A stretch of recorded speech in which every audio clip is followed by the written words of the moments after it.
আল্লাহ পাক রব্বুল আলামিন বলেন, ইয়ারফাইল্লাহুল্লাযীনা আমানু মিনকুম, তোমাদের মধ্যে হতে যারা ঈমান আনয়ন করেছে তোমাদের মান মর্যাদা আমি আল্লাহ অসংখ্য গুণ বাড়িয়ে দিয়েছি।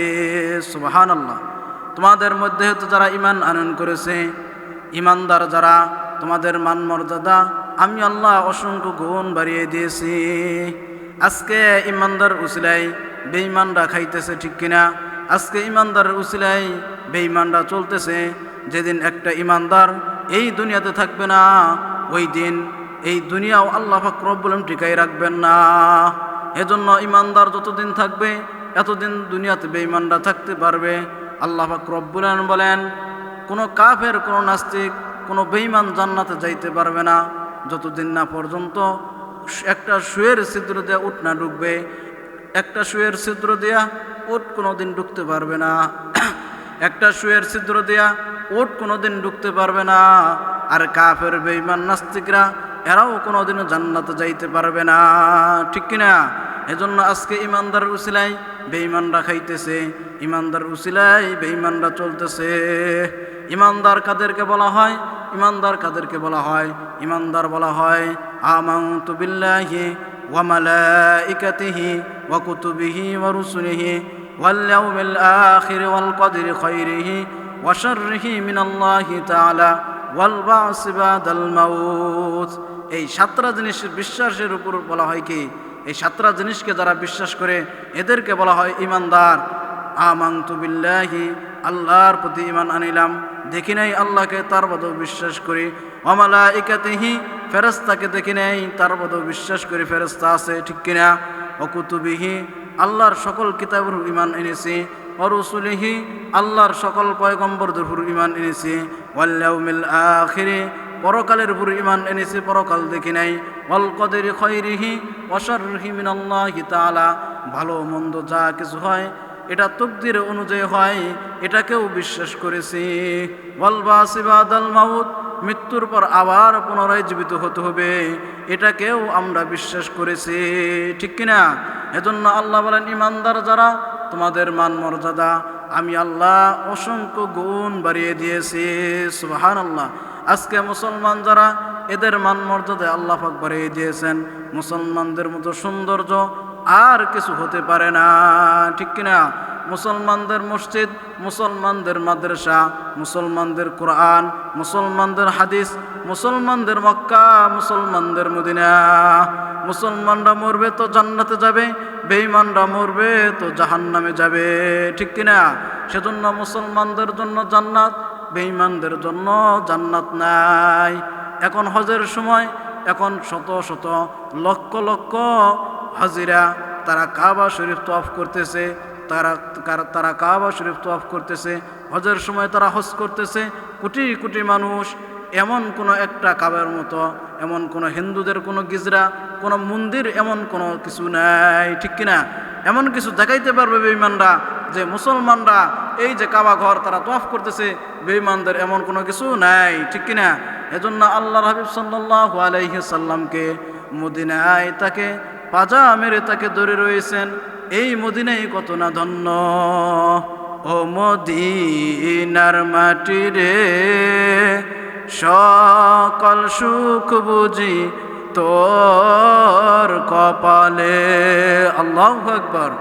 ও মদিনা রে, তোর বুকে আমার নবী, যার জন্য পাগল সবই, যার তরে হইল সৃষ্টি ত্রিভুবন। মদিনারে দুলু বালি, বালি নয় রে মানিক হীরা, হাইরে কি দন লুকিয়ে আছে মদিনায় মনোয়ারা। আল্লাহু আকবার। মনে বড় আশা ছিল যাব মদিনায়, কাফেলাতে কে যাও তুমি, কে যাও বেদরি ও ভাই, সঙ্গে আমায় নাও না তুমি, খানি কি বা করি। সঙ্গে যদি না নাও মোরে, গিয়ে মদিনায়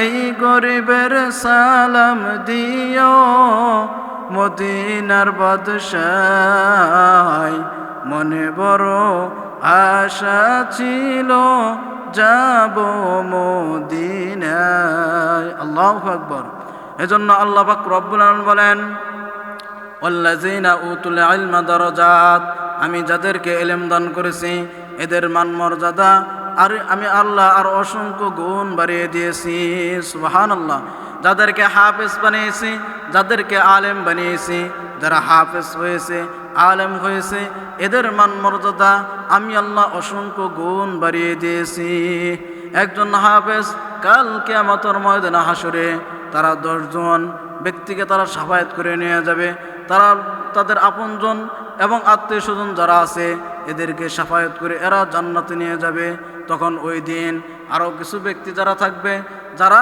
দুনিয়াকে যারা বড় মনে করত যারা দুনিয়াতে সরকারি চাকরিজীবীকে যারা বড় মনে করত যারা বড় মনে করত এমপি যারা বড় মনে করত একজন মেম্বার যারা বড় মনে করত একজন এমপিকে তখন তাদেরকে বলবে তোমরা তো আমার ছেলে তুমি না দুনিয়াতে এমপি ছিলা তুমি না দুনিয়াতে মন্ত্রী ছিলা আজকে আমাদের জন্য শাফায়াত করো ওই দিন তারা শাফায়াত করতে পারবে না ঠিক কিনা কারণ তাদের ক্ষমতা ছিল দুনিয়াতে কিন্তু একজন হাফেজ একজন আলেমের ক্ষমতা এদের ক্ষমতা থাকবে পরকালে ঠিক কিনা ওই দিন আল্লাহ পাক রব্বুল আলামিন এমপি মন্ত্রী এদেরকে ধরবেন যে তুমি যে থানার এমপি ছিলা তুমি যে জেলার মন্ত্রী ছিলা তুমি যে দেশের প্রধানমন্ত্রী ছিলা তুমি কি দেশের মানুষের প্রতি হক ঠিকভাবে আদায় করছো কিনা যদি গেলে ঠিক আদায় না করে থাকো তাহলে তোমাকেও ধরা হবে এবং তোমার পিতাকেও ধরা হবে এইভাবে এমপি মন্ত্রী চেয়ারম্যান মেম্বার যারা আছে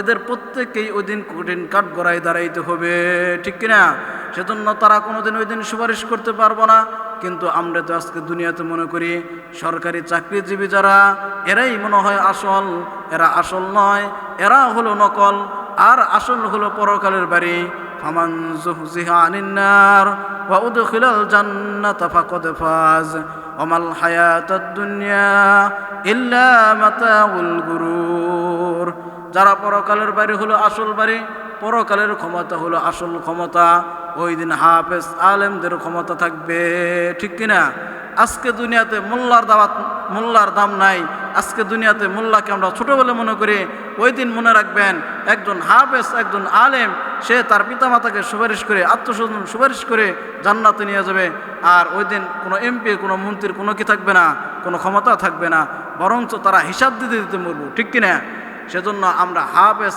আলেম আমরা ইমাম এদেরকে আমরা সম্মান করি এদেরকে আমরা বড় মনে করি কারণ দুনিয়া কিন্তু আসল নয় পরকাল হলো আসল দুনিয়া হলো কি নকল ঠিক কিনা এজন্য পরকালকে আমাদের বড় মনে করতে হবে দুনিয়াকে কি করতে হবে ছেড়ে দিতে হবে এজন্য ওই কোরআন এলেম যাদের ভিতরে রয়েছে কোন কোরআন যে কোরআন পড়লে একটা অক্ষর পড়লে 10টা নেকি পাওয়া যায় যেটা লৌহে মাহফুজ থেকে সরাসরি প্রথম আসমানে এসেছে প্রথম আসমান থেকে আস্তে আস্তে আমাদের নবীকে জিবরাইল আলাইহিস সালাতু ওয়াস সালাম পাঠ করাই দিয়েছেন জিবরাইল আলাইহিস সালাতু ওয়াস সালাম পড়েছে আল্লাহ রাসূল সেটা শুনেছেন এই কোরআন যেটাকে বলা হয় ইলমি কোরআন যেটা আল্লাহর পক্ষ থেকে এসেছে দুনিয়ার কোনো কিতাব নাই এমন কোনো বই নাই একটা অক্ষর পড়লে 10টা নেকি পাওয়া যাবে অথচ ওই কোরআনের একটা অক্ষর পড়লে 10টা নেকি পাওয়া যায় ঠিক কিনা দুনিয়ার এমন কোনো ভাষা নাই দুনিয়ার এমন কোনো কালাম নাই অথচ আল্লাহর কোরআনের একটা অক্ষর পড়লে 10টা নেকি রদিনা কেসে মাতাল জব্বার ফিনা লানা ইলমুন ওয়ালিল আ'দাই মালুম ফাইন্নাল মা লা ইয়াফনা আন করিবিন ওয়া ইন্নাল ইলমা ইয়াবকা লা ইয়াজালু আল্লাহু আকবার এই কোরআনের এত মান এই কোরআনের এত মর্যাদা এই কোরআনের এত মর্যাদা কোনো ছেলে অথবা কোনো মেয়ে যখন তারা কোরআন শিক্ষা করার জন্য যখন বের হয় আল্লাহর নবী বলেন ফেরেশতারা এদের পায়ের নিচ দিয়া নূরের পাখাগুলো বিছিয়ে দেয় সুবহানাল্লাহ গর্তের পিপিলি থেকে নিয়ে সমুদ্রের মাছ পর্যন্ত এদের জন্য দোয়া করে আর কান্দে আল্লাহুম্মা তাকাব্বালহু আল্লাহুম্মা ইয়াসসির লাহু, আল্লাহ যারা কোরআন শিক্ষা করার জন্য এসেছে এদের কোরআনকে আপনি সহজ করে দেন, এদের রিজিকের ব্যবস্থা আল্লাহ আপনি করে দেন, এদেরকে আল্লাহ আপনি কবুল করিয়ে নেন। এজন্য কোরআনের হাফেজ যারা হয়েছে, কোরআন শিক্ষা করার জন্য যারা যায়, কোরআন শিক্ষা করতে গিয়ে যদি কোনো বান্দা অথবা কোনো বান্দে যদি মারা যায় তাহলে আল্লাহ পাক রব্বুল আলামিন তাকে জান্নাত দিয়ে দিবেন। সুবহানাল্লাহ। সুলতান মাহমুদ গজনবী রহমতুল্লাহি আলাই, তার মনে আশা ছিল দুইটা। কয়টা? তার মনে আশা ছিল দুইটা। তার মনে দুইটা আশা নিয়ে সে চলতেছে 12 বৎসর পর্যন্ত। এই দুইটা আশা আকাঙ্ক্ষায় সে পুরা করার জন্য সে ঘুরে, সে দুইটা আকাঙ্ক্ষা নিয়ে সে চলে, কিন্তু এই দুইটা আশা পুরা হয় না। সুলতান মাহমুদ গজনবী রহমতুল্লাহি আলাই একদিন রাস্তা দিয়ে যখন এই যাইতেছেন তার বাসভবনে, যখন তার বাসভবনে যাইতেছেন এমন তো অবস্থায় দেখে রাত্রিবেলায় একজন তালেবে এলেম, একজন ছাত্র ওই বাস স্ট্যান্ডে বাজারের মধ্যে কোরআন শরীফ তেলাওয়াত করতেছে। ওই কোরআন তেলাওয়াত করতেছে, ওই বাজারের লাইটের নিচে সে কোরআন তেলাওয়াত করতেছে। সুলতান মাহমুদ গজনবী রহমতুল্লাহি আলাই, আগেকার নিয়ম ছিল ঘোড়া দিয়ে যাতায়াত করা, তো ঘোড়া দিয়ে যখন যাইতেছে তখন দেখে একজন তালেব এলেম কোরআন পড়তেছে বাজারের লাইটের নিচে। তো সুলতান মাহমুদ গজনবী রহমতুল্লাহ আলাই দাঁড়াইলেন। দাঁড়ানোর পর তার এক মন্ত্রীকে বললেন যে ওই ছেলেকে আমার কাছে নিয়ে আসো। তখন ওই ছেলেকে নিয়ে আসলেন। তখন বলতেছে, বাবা, তো তুমি যে এই শীতের মধ্যে এই বাজারের লাইটের নিচে পড়তেছ, তুমি কি বাড়িতে গিয়ে পড়তে পারো না অথবা মাদ্রাসায় গিয়ে পড়তে পারো না? তখন বলতেছে ওই ছেলেটি যে আমার পিতা একদম গরিব, আমার তেল কেনার পর্যন্ত টাকা নাই, সেজন্য এই লাইটের নিচে এসে আমি পড়তেছি, আমার পিতা একদম গরিব। এই কথা যখন বললেন তখন সুলতান মাহমুদ গজনবী রহমতুল্লাহ আলাইহি বললেন, তুমি আমার দরবারে আসো, আমি তোমাকে এই পড়াশোনা করার জন্য খরচ আমি তোমাকে দেব, তুমি সকালেই তুমি আমার দরবারে আসবা। পরের দিন ওই ছেলে যায় নাই। তখন সুলতান মাহমুদ গজনবী রহমতুল্লাহ আলাইহি তার এক মন্ত্রীকে পাঠিয়ে দিলেন। পাঠিয়ে দেওয়ার পর যে ওই ছেলেকে নিয়ে আসো, তখন ওই ছেলেকে নিয়ে গেলেন। যাওয়ার পর তার সুলতান মাহমুদ গজনবী রহমতুল্লাহ আলাইহি তার সিংহাসনে বসাইলেন। তো বসানোর পর বলতেছে, বাবা, তোমার 1 বৎসরের যত খরচ হয় তো একটা হিসাব দাও। তো ওই ছেলে বলল যে 1000 টাকা। তখন সুলতান মাহমুদ গজনবী রহমতুল্লাহি আলাইহি তাকে 1000 টাকা দিলেন আর বললেন, বাবা, 1 বছর পরে আবার তুমি আমার দরবারে আসবা, তুমি যতদিন পড়বা ততদিন তুমি আমার থেকে টাকা নিবা, আর আমার থেকে টাকা নিয়ে তুমি লেখাপড়া করবা, আমি তোমাকে এটা দিয়ে দিলাম। তো যাও, তুমি 1000 টাকা নিয়ে যাও তুমি, আর আমি আল্লাহর কাছে আমার জন্য একটু দোয়া করবা, যাতে আমি সুলতান মাহমুদ গজনবী আমার মনে যেন দুইটা আশা, এই দুইটা আশা যেন পুরা হয়ে যায়। সুবহানাল্লাহ। এই কথা তখন বললেন। এই ছেলেটা যখন মাদ্রাসায় আসলেন, মাদ্রাসায় আসার পর ওই টাকা রাখার পর এরপর এশারের পরে সুলতান মাহমুদ গজনবী রহমতুল্লাহ আলাই তিনি 100 নফল নামাজ পড়ে প্রতিদিন শুইতেন। তিনি 100 নফল নামাজ পড়ে শুইছেন। আর এই দিক দিয়ে ওই ছেলে তো রাত্রিবেলায় আল্লাহর কাছে মোনাজাত করতেছে, ওগো রব্বুল আলামিন, আমি জানি না সুলতান মাহমুদ গজনবীর কি মনে আশা, আল্লাহ তুমি তো ভালো জানো। তুমি আল্লাহ সুলতান মাহমুদ গজনবীর তুমি মনের আশা তুমি পুরা করিয়া দাও।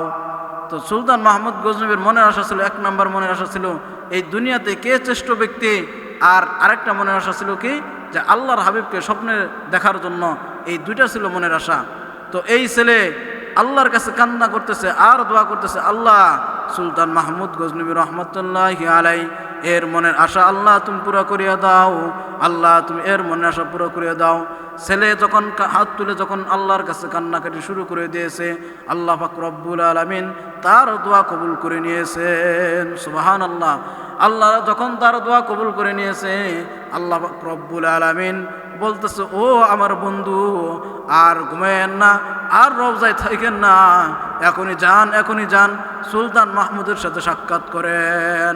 এই কথা যখন বলছে, আল্লাহ পাক রব্বুল আলামিন তার হাবিবকে এই কথা বলার পর আল্লাহ রাসূল সাল্লাল্লাহু আলাইহি ওয়াসাল্লাম সুলতান মাহমুদ গজনবী রহমতুল্লাহি আলাইহি তার সাথে স্বপ্নে দেখা দিয়ে দিয়েছেন। সুবহানাল্লাহ। সুলতান মাহমুদ গজনবী রহমতুল্লাহি আলাইহি আল্লাহর হাবিবকে দেখতে পারতেছে। আল্লাহর হাবিবকে প্রশ্ন করে, ইয়া রাসূলুল্লাহ, ইয়া হাবিবাল্লাহ, এই দুনিয়াতে শ্রেষ্ঠ ব্যক্তিকে? আল্লাহ রাসূল কথা বলে না। ইয়া রাসূলুল্লাহ, আপনি কি কথা বলবেন না আমার সাথে? 12 বছর ধরে কান্দি আপনাকে এক নজর দেখার জন্য স্বপ্নে। কিন্তু আপনাকে দেখতে পারি না, একটু সময় আসতে কি 12 বছর লাগেনি। আল্লাহ রাসূল কথা বলে না। আল্লাহর হাবিব সাল্লাল্লাহু আলাইহি সাল্লাম বলেন, ও সুলতান মাহমুদ গজনবী, মনে করেছিলাম তুমি অত্যন্ত মেধাবী, এখন দেখি তোমার কোনো মেধাই নাই। কারণ তুমি কি জানো না, আমি দুনিয়াতে বলে এসেছি খায়রুকুম মান তাআল্লামাল কুরআন ওয়া আল্লামা, যে ব্যক্তি কোরআন শিক্ষা করে এবং অপরকে শিক্ষা দেয়, এই ব্যক্তি হলো শ্রেষ্ঠ ব্যক্তি। সুবহানাল্লাহ, এই ব্যক্তি হলো শ্রেষ্ঠ ব্যক্তি। তুমি কি জানো না, তুমি একজন তালেবে ইলমের তুমি খেদমত করেছো, আর সে আল্লাহর কাছে দোয়া করেছে, আল্লাহ পাক রব্বুল আলামিন তার দোয়া কবুল করেছে। দুনিয়াতে শ্রেষ্ঠ ব্যক্তির তুমি খেদমত করেছো, তুমি তাকে লেখাপড়া করার জন্য তুমি খরচ দিয়েছ। আমি আর নবী মদিনায় থাকতে পারি নাই, আমি ছুটে তোমার সাথে সাক্ষাৎ করার জন্য এসেছি। সুবহানাল্লাহ। সেজন্য আল্লাহ রাসূল সাল্লাল্লাহু আলাইহি সাল্লাম বলেন, দুনিয়াতে শ্রেষ্ঠ ব্যক্তি হলো ওরাই যারা কোরআন শিক্ষা করে এবং অপরকে শিক্ষা দেয়। এখানে অন্য কোনো শিক্ষার কথা বলে নাই, কোরআন শিক্ষার কথাই বলা হয়েছে, অন্য কোনো কিছুর শিক্ষার কথা বলা হয় নাই, ঠিক কিনা? একজন হাফেজ একজন আলেমের পিছনে একজন হাফেজ একজন আলেমের পিছনে যত বড় এমপি মন্ত্রী হোক না কেন, এরা নামাজ পড়ে, এরা এই হাফেজ এবং আলেমের কাছে এসেই তো তারা দোয়া চায়, ঠিক কিনা? এজন্য আলেমদের মান মর্যাদা আল্লাহ পাক রব্বুল আলামিন অসংখ্য গুণ বাড়িয়ে দিয়েছেন। শুধু তাই নয়, তালেবে ইলম যারা দিনী শিক্ষা করার জন্য যারা বের হয়, এদের জন্য গর্তের পিপিলি থেকে ডেকে নিয়া সমুদ্রের মাছ পর্যন্ত কান্দে, আর তাদের জন্য দোয়া করে, তাদের জন্য মাগফিরাতের দোয়া করে, তাদের জন্য রেজেকের জন্য দোয়া করে, তাদের জন্য রেজেকের জন্য দোয়া করে, তারা যেন দিনী ইলম ভালোভাবে শিখতে পারে, এই দোয়া তারা করে। মাছ থেকে নিয়া গর্তের পিপিলিকা পর্যন্ত আল্লাহ গর্তের পিপিলিকা পর্যন্ত তালেবে ইলমদের জন্য এই দোয়াই করতে থাকে। সুবহানাল্লাহ। আল্লাহ হাবিব সাল্লাল্লাহু আলাইহি ওয়াসাল্লাম বলে গিয়েছেন যে তোমরা দ্বীনি ইলম শিক্ষা করো, তালাবুল ইলমি ফারিদাতুন আলা কুল্লি মুসলিম ওয়া মুসলিমাতিন, যে দ্বীনি ইলম শিক্ষা করা প্রত্যেক মুসলমান নারী এবং পুরুষ উভয়ের উপরে এটা হলো ফরজ। সুবহানাল্লাহ। এটা অন্য কোনো শিক্ষার কথা বলা হয় নাই, দ্বীনি ইলম শিক্ষার কথাই বলেছেন। দ্বীনি ইলম শিক্ষাই করতে হবে, অন্য কোনো শিক্ষার কথা বলা হয় নাই। অন্য কোনো শিক্ষার কথা এরকমভাবে বলা হয় নাই যে এটাই তোমাদের করতে হবে, বরঞ্চ দ্বীনি ইলম শিক্ষার কথাই বলা হয়েছে। জুনায়েদ বাগদাদী রহমতুল্লাহি আলাইহি বলেন, আমি আমার পিসা হুজুর সারসত্যির দরবার যখন বৈশা রয়েছি, আমি আমার পিসা হুজুর সারসত্যির দরবার যখন বৈশা রয়েছি, এমন তো অবস্থায় একজন আলেম আসছে পাগড়ি একটা মাথায়, পাগড়ি মাথায় যখন একজন আলেম আসলো, আলেম আসার পর আমার পিসা হুজুর সারসত্যির দরবারে এরকমভাবে বৈশা সে কান্নাকাটি শুরু করে দিয়েছে। তো আমার পিসা হুজুর সারসত্যি বলে, কিরে হুজুর আপনার বাড়ি কোথায়? তো বলতেছেন এই তো আপনি আমার দরবারে কান্নাকাটি করেন কেন? যে কান্নাকাটি করতেছি, আমার মাদ্রাসায় একজন তালেব ইলম একজন ছাত্র, তো তার নাম আব্দুর রহমান, আমি নদীর ঘাট থেকে যখন পানি আমার জন্য আমার ওযুর জন্য নদীর ঘাট থেকে সে পানি আনতো প্রতিদিন ফজরের সময়, আজকে যখন সে পানি আনতে গিয়েছে এই আব্দুর রহমানের আর কোনো খোঁজ খবর নাই, সুতরাং এই আব্দুর রহমান বোধহয় মারা গিয়েছে। আপনি তো জুনায়েদ বাগদাদীর পীর লাগেন, আপনাকে সবাই মানে, সেজন্য এই ছেলের পিতামাতাকে একটু আপনি বুঝান, যদি গেলে আপনি বুঝান তাহলে এই ছেলের পিতামাতা মানবে, আর যদি না বুঝান তাহলে আমার নামে মামলা করবে, আমার নামে মামলা মোকদ্দমা হয়ে যাবে, আমার ফাঁসির কাস্টে ঝুলতে হবে, আপনি একটু এই ছেলের পিতামাতাকে বুঝান। তো জুনায়েদ বাগদাদী রহমতুল্লাহি আলাই তিনি দরবারে বসে রয়েছেন, এমন তো অবস্থায় তো এই হুজুর যখন আসছে, এসে যখন এই কথা বলল, তখন সারসত্যি বলতেছে এই ছেলের পিতামাতাকে আমার নিকট নিয়ে আসো। তখন এই হুজুর ওই আব্দুর রহমানের তো বাড়িতে গেলেন, যাওয়ার পর দেখতেছে যে আব্দুর রহমানের পিতা বেঁচে নাই, তার একমাত্র অভাগিনী মা বেঁচে রয়েছে। তার আব্দুর রহমানের মাকে বললেন, ও আব্দুর রহমানের আম্মা, আপনি হাত মোজা পরেন, পাও মোজা পরেন, আপনি আমার সাথে চলেন। জুনায়েদ বাগদাদী রহমতুল্লাহি আলাই তার পীর যে সারসত্যির দরবার আপনার এখনই যাইতে হবে। ওই মহিলা হাত মোজা পাও মোজা পরলেন, হাত মোজা পাও মোজা পরার পর হুজুরের সাথে আসলেন সারসত্যির দরবারে। সারসত্যির দরবার আসার পর সারসত্যি বলতেছে, মা গো, তোমার ছেলেকে কোথায় দিয়েছ? বলতেছে এই হুজুরের মাদ্রাসায় দিয়েছি। কি জন্য দিয়েছ? দিয়েছি আমার ছেলে হাফেজ হবে, আলেম হবে, সে জান্নাতে যাবে, আমি মা নূরের টুপি মাথায় দিয়ে জান্নাতে যাব, এই উদ্দেশ্যেই আমি দিয়েছি। সুবহানাল্লাহ। অন্য কোনো উদ্দেশ্য নাই মা? ওই মহিলা বলে আমার অন্য কোনো উদ্দেশ্য নাই, এই উদ্দেশ্যেই আমি আমার ছেলেকে মাদ্রাসায় দিয়েছি।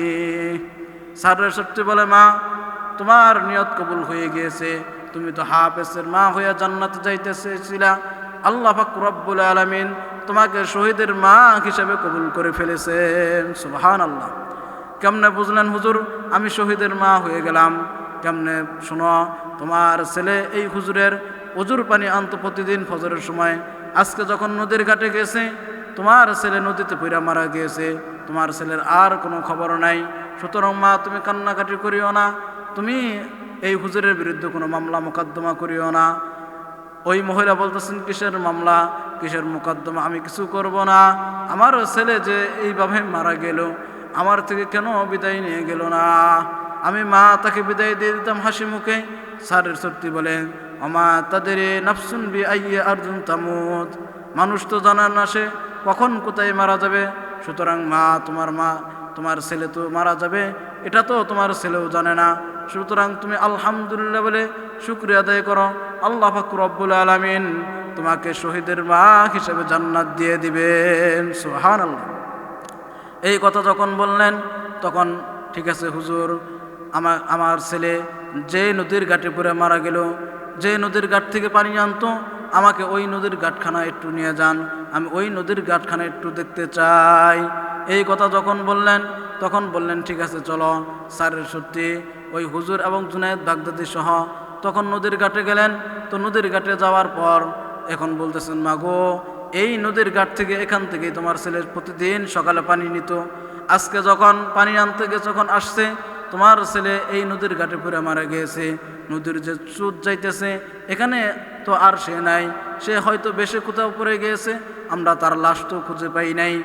এই কথা যখন বললেন জুনায়েদ বাগদাদি স্যারের সত্যি ওখানে উপস্থিত এবং হুজুর সহ ওই মহিলা কাঁদতেছে আর বলতেছে মাবুদ গো আমার ছেলেকে তুমি কোথায় লুকাইলা? আব্দুর রহমান রে, আমি তোমার মা নদীর ঘাটে এসেছি, আমাকে একবার আম্মা বলে ডাক দাও আব্দুর রহমান, আমার কলিজা ঠান্ডা হয়ে যাইবে। সুবহানাল্লাহ। যেই মাত্র এই কথা বলেছে সাথে সাথে পানির নিচ থেকে আওয়াজ আসতেছে মাগো মা, আমি মা নদীর তলদেশে বৈশা রইছি গো মা। যেই মাত্র এই আওয়াজ শুনলেন সাথে সাথে নদীর মধ্যে ঝাঁপ দিয়েছেন, ঝাঁপ দিয়া তার জিন্দা সন্তান নিয়ে বৈশা উঠছে। সুবহানাল্লাহ। এজন্য এই যে জুনায়েদ বাগদাদি রহমতুল্লাহি আলাই এই দৃশ্য যখন দেখলেন, এই দৃশ্য দেখার পর তার স্যারের সত্যিকে ধরলেন, তার পীর স্যারের সত্যিকে ধরার পর বলতেছেন আজকে আমাকে প্রশ্নের উত্তর এখানেই দিতে হবে।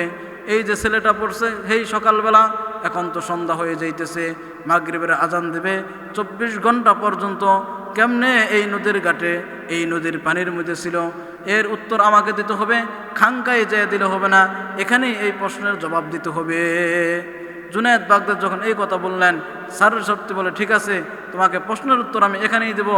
ও স্যারের সত্যি, তো এই কথা যখন বললেন জুনায়েদ বাগদাদি, ও স্যারের সত্যি হুজুর আপনি তো আমার পীর, 12 বছর ধরে আপনার জুতা সোজা করে, তো আজকে আল্লাহ পাক রব্বুল আলামিন কি কুদরতি খেলা দেখাইলেন যে এই ছেলে পড়ছে সকালবেলা, এখন সন্ধ্যা হয়ে গিয়েছে, কেমনে জীবিত ছিল এই পানির নিচে, আর আমরা তো 1 মিনিটই পানির নিচে থাকতে পারি না।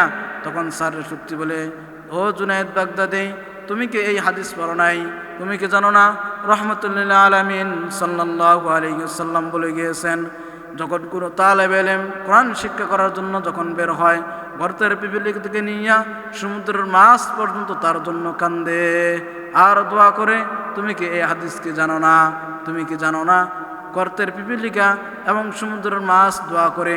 এই জুনায়েদ বাগদাদি শুনো, এই ছেলেটা যখন পানিতে পড়ছে, যখন সে সাঁতারা জানে না, হাবুডুবু যখন খাইতেছে, তখন এই নদীর যত মাছ ছিল সকল মাছ আল্লাহর কাছে ফরিয়াদ করেছে, ওগো রব্বুল আলামিন তালেবে ইলম আব্দুর রহমান তোমার কোরআন শিক্ষা করার জন্য এসেছে, আল্লাহ তুমি এই আব্দুর রহমান যেন মৃত্যু না হয়, তুমি এর অক্সিজেন তুমি পানির ভেতরে তুমি চালু করে দাও। সুবহানাল্লাহ।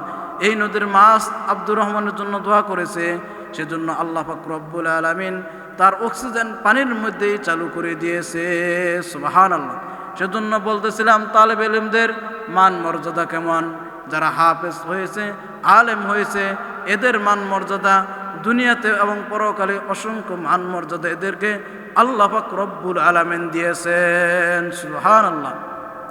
কিয়ামতের ময়দানে হাসরে আল্লাহ পাক রব্বুল আলামিন যখন জান্নাতবাসীদেরকে জান্নাতে দিয়ে দিবেন, জাহান্নামবাসীদেরকে জাহান্নামে দিয়ে দিবেন, জান্নাতবাসীরা জান্নাতে, জাহান্নামীরা জাহান্নামে, আল্লাহ পাক রব্বুল আলামিন মউতকে হাজির করবেন।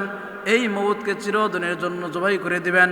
জবাই করে দিয়ে বলবেন, ওরে জান্নাতবাসী, তোমরা শত শত বছর জান্নাতে থাকবা, তোমাদের আর কোনো মরণ হবে না। ওরে জাহান্নামবাসী, তোমরা শত শত বছর জাহান্নামে জ্বলবা, তোমাদের আর কোনো মরণ নাই। এই মউতকে আমি জবাই করে দিলাম, আর তোমাদের মরণ হবে না। এই মউতকে আমি জবাই করে দিলাম, জান্নাতীরা জান্নাতে, জাহান্নামীরা জাহান্নামে চলে যাবে। এরপর আল্লাহ পাক রব্বুল আলামিন ফেরেশতাদেরকে বলবেন, ওই ফেরেশতারা তোমরা ঘোষণা করে দাও, অমুক দিন এতটার টাইমে দারুস সালামের মাঠের মধ্যে এক মহাসম্মেলন, উক্ত সম্মেলনে সভাপতি আসন গ্রহণ করিবেন মহান রব্বুল আলামিন। আর প্রধান বক্তা হিসেবে উপস্থিত থাকবেন রহমাতুল্লিল আলামিন সাল্লাল্লাহু আলাইহি ওয়াসাল্লাম। যেই মাত্র ফেরেশতারা ঘোষণা করে দেবে, সাথে সাথে দারুস সালামের মাঠ কানায় কানায় ভরে যাবে। সুবহানাল্লাহ। জান্নাতবাসী কানায় কানায় ভরে যাবে, জান্নাতবাসীরা কানায় কানায় দারুস সালামের মাঠ ভরে যাবে। আল্লাহ পাক রব্বুল আলামিন 70,000 নূরের পর্দার মাধ্যমে সভাপতি আসন গ্রহণ করিবেন। সুবহানাল্লাহ। একটু পর দেখা যাবে আদম থেকে নিয়া ঈসা পর্যন্ত সকল নবী রাসূলগণ আমাদের নবীকে প্রধান বক্তার চেয়ারের মধ্যে বসাই দিবেন, সুন্দর করে চেয়ারের মধ্যে বসাই দিবেন। জান্নাতবাসীরা সবাই সকল নবীদেরকে চিনা ফেলাইবে। আল্লাহ পাক রব্বুল আলামিন বলবেন, আজকে এদেরকে পারমিশন দেওয়া হবে না, এরা কোনো বক্তব্য দিবে না। ওগো জান্নাতবাসী, আমি তোমাদেরকে বলতেছি, আজকে তোমরা আমার কাছে চাইবা। জান্নাতবাসী, আমি তোমাদেরকে যে বলেছিলাম ঈমান আমলের কারণে তোমাদেরকে আমি জান্নাত দেব, সে জান্নাত তোমরা বুঝা পাইছো কিনা? জান্নাতবাসীরা বলবেন, বালা ইয়া রব্বুল আলামিন, আমরা 16 আনার মধ্যে 16 আনাই জান্নাত বুঝা পাইছি। তোমাদের আরো চাওয়া পাওয়ার কিছু আছে কিনা? জান্নাতবাসীরা বলতে পারবে না যে আর কি চাওয়া পাওয়ার আছে। জান্নাতবাসীরা বলতে পারবে না। জান্নাতবাসীরা আল্লাহর হাবিবের দিকে এক নজরে তাকাই থাকবে। আল্লাহর হাবিব বলবেন, ওগো রব্বুল আলামিন, জান্নাতবাসীদেরকে শিখাই দেবো, এই অনুমতি আমাকে দিয়ে দেন, আমি যেন জান্নাতবাসীদেরকে জানাই দেই। আর জান্নাতবাসীরা বুঝতে পারতেছে না আজকে কি আপনার কাছে চাইবে। এই কথা যখন বলবেন, আল্লাহ পাক রব্বুল আলামিন বলবেন, না না, তোমাকে আজকে পারমিশন দিব না, আজকে জান্নাতবাসীরা আমার কাছে চাইবে। এই কথা যখন বলবেন, আল্লাহ হাবিব সাল্লাল্লাহু আলাইহি ওয়াসাল্লাম বলবেন, ও আল্লাহ, তুমি যদি কালে আমাকে পারমিশন না দাও, আমার পেছনে উলামায়ে কেরামগণ বসা, এদেরকে পারমিশন দিয়ে দেন, এরা জান্নাতবাসীদেরকে শিখাই দেবে আজকে আপনার কাছে কি চাইবে। আল্লাহ পাক রব্বুল আলামিন, ঠিক আছে বন্ধু, পারমিশন দিয়ে দিলাম। আল্লাহর হাবিব সাল্লাল্লাহু আলাইহি ওয়াসাল্লাম বলবেন, ও আমার উলামায়ে কেরামগণ, তোমরা আজকে জান্নাতবাসীদেরকে শিখাই দাও তারা আল্লাহর কাছে কি চাইবে। তোমরা আজকে শিখাই দাও, বলে দাও। উলামায়ে কেরামগণ ওই দিন দাঁড়াইয়া জান্নাতবাসীদেরকে বলে দিবে, ওর জান্নাতবাসী, তোমরা তো হারিয়ে ফেলেছ, তোমরা আল্লাহকে বলবা, আল্লাহ जन्नत जा दोज़ख से या रब क्या करो, आरज़ू है मैं तुझे देखा करो, जितनी नियामत हूँ रेगल मन खाए तू, सबसे बढ़कर नियामत दीदार तू। আল্লাহ, জান্নাত জাহান্নামের দরকার নাই। আল্লাহ, তোমার গায়ে কেন গো এখনো 70,000 নূরের পর্দা সরাও, আমাদেরকে তুমি দেখতে দাও। ওই সময় জান্নাতবাসীরা বলবে, ওগো রব্বুল আলামিন, जन्नत जा दोज़ख से या रब क्या करो, आरज़ू है मैं तुझे देखा करो, जितने नियामत हुरे गल मन खाए तू सबसे बढ़कर नियामत दीदार तू আল্লাহ জান্নাত জাহান্নামের দরকার নাই ওগো রব্বুল আলামিন আপনি আমাদেরকে দেখতে দেন দুনিয়াতে আপনাকে দেখতে পারি নাই জান্নাতে দারুস সালামের মাঠের মধ্যে কেন ৭০,০০০ নূরের পর্দা সরান আমাদেরকে আজকে আপনি দেখতে দেন তখন আল্লাহ পাক রব্বুল আলামিন বলবেন বান্দা এখন আসল জিনিস চাইছ আল্লাহ পাক রব্বুল আলামিন বলবেন নূরের পর্দা সরে যা সাথে সাথে টাস টাস করে ৭০,০০০ নূরের পর্দা সরে যাবে জান্নাতবাসীরা আল্লাহর কুদরতের মধ্যে সেজদা দিবে ৭০,০০০ বছর চলে যাবে সুবহানাল্লাহ এরপর তারা আবার যখন আল্লাহ পাক রব্বুল আলামিন দেখবেন ৭০,০০০ বছর চলে যাবে কুদরতের মধ্যে সেজদা দিবেন ৭০,০০০ বছর চলে যাবে সুবহানাল্লাহ এই জন্য আল্লাহ পাক রব্বুল আলামিন এই আলেমদের মান মর্যাদা অসংখ্য গুণ বাড়িয়ে দিয়েছেন সুবহানাল্লাহ তো আল্লাহ পাক রব্বুল আলামিন আমাদেরকে দ্বীনি ইলম শিক্ষা করার তৌফিক দান করুন বেশি বেশি আমল করার তৌফিক দান করুন সকলে বলি আমিন